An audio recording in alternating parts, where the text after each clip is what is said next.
Good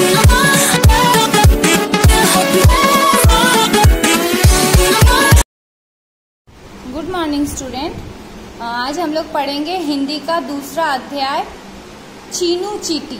पहला अध्याय हम लोगों का कंप्लीट हो गया। होपफुली आप सब क्वेश्चन आंसर सब कुछ कर लिए होंगे और जो जो आप लोगों को होमवर्क दिया था वो भी आप लोग कर चुके होंगे। अभी हम लोग दूसरा अध्याय मैं आज पढ़ूंगी, आप लोग पहले उस पर ध्यान दीजिएगा, ठीक है। पेज नंबर 14 हिंदी अध्याय 2 चीनू चीटी, पेज नंबर 14 आप लोग खोलिएगा, फिर मैं इसको पढ़ूंगी, आप लोग सुनिएगा। चीनू चीटी बहुत समझदार थी। चीनू चीटी बहुत समझदार थी। सभी चींटियों ने मिलकर उसे अपनी रानी बनाया था। वे सभी अपनी रानी चींटी की हर बात मानती थी। बारिश के दिन आने वाले थे। रानी चींटी ने चींटियों की एक सभा बुलाई। एक चीनू चीटी करके एक चींटी थी जो कि बहुत समझदार थी। वो सभी चींटियों की बात मानती थी।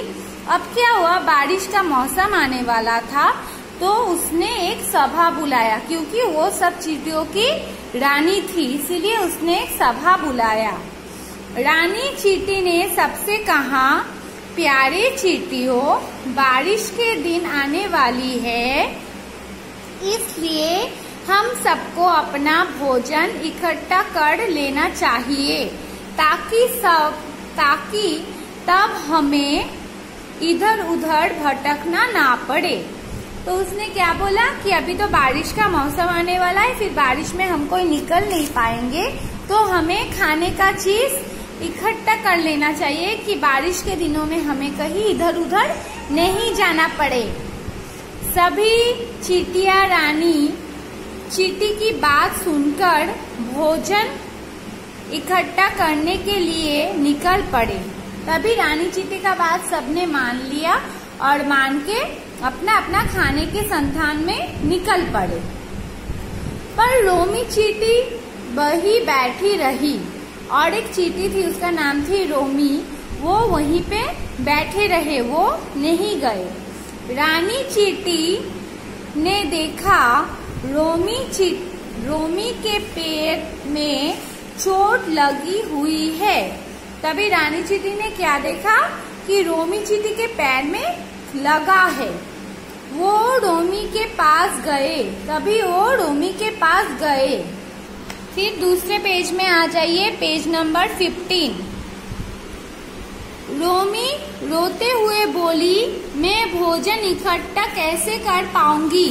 फिर रोमी ने रोते रोते बोला कि मैं कैसे भोजन इकट्ठा कर पाऊंगी, मेरे पैर में चोट लगी है, मेरे पैर में चोट लगा है। लगता है इस बार बारिश के दिन मुझे भूखे रहकर ही बिताना पड़ेंगे। फिर उसने क्या बोला कि बारिश के दिन में मैं खाना इकट्ठा नहीं कर पाऊंगी तो मुझे भूखा ही रह जाना पड़ेगा। चीनू ने रोमी को दिलासा देते हुए कहा, तुम परेशान मत हो, मैं तुम्हारे लिए भी भोजन जुटा लूंगी। इतना कहकर रानी चींटी वहां से चल दी। उसने क्या बोला कि तुम परेशान मत हो, मैं तुम्हारे लिए भी खाना जुगाड़ कर लूंगी, ठीक है। फिर वो वहां से चली गई।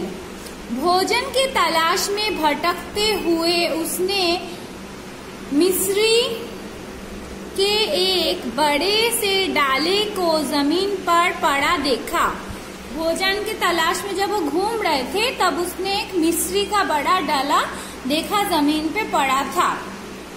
चीनू सोचने लगी, यदि ये डाला रोमी को मिल जाए तो काफी दिनों के लिए उसे भोजन की परेशानी नहीं होगी।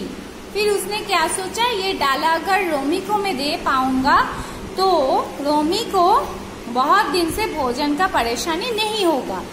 चीनू ने बहुत जोर लगाया पर वो उस मोटे डाले को हिला नहीं सका। वो बहुत ही मोटा था इसलिए उसको नहीं हिला सकी। लेकिन वो कोशिश करती रही। भिन्न भिन्न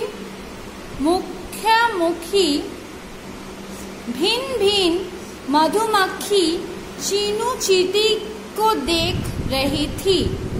वो भी उसकी मदद करने लगी, पर वो दोनों मिलकर भी उस डाले को हिला ना सके। चीनू ने आसमान की ओर देखा।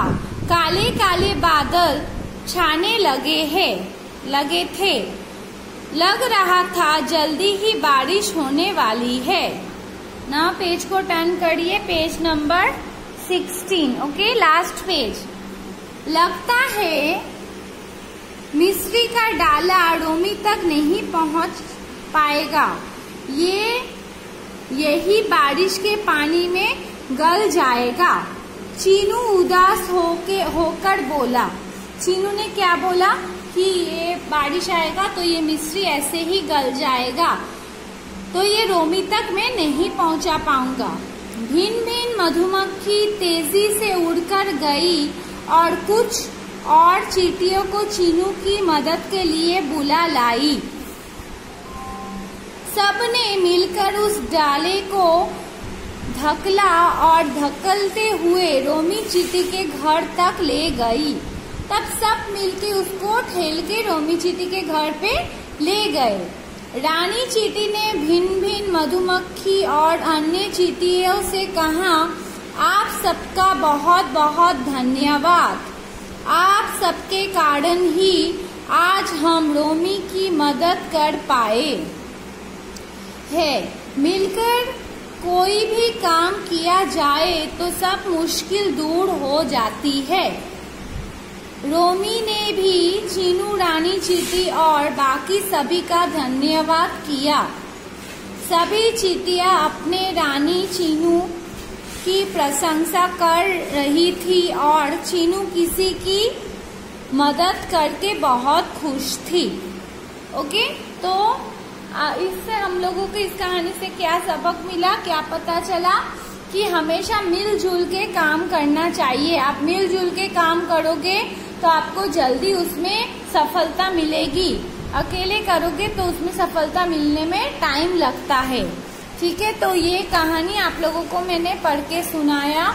अब आप लोगों को मैं इसका शब्दार्थ लिखाऊंगी। ठीक है, तो नोटबुक में आप लोग पहले हेडिंग देना चीनू चींटी, फिर उसके बाद शब्दार्थ बोल के मैं आप लोगों को लिखाऊंगी। ठीक है, पहले आप लोग इसको 2 बार रीडिंग पढ़ना। ये कहानी को आप लोग 2 टाइम्स रीडिंग पढ़ना। आज का आप लोगों का यही होमवर्क है। ठीक है, ओके।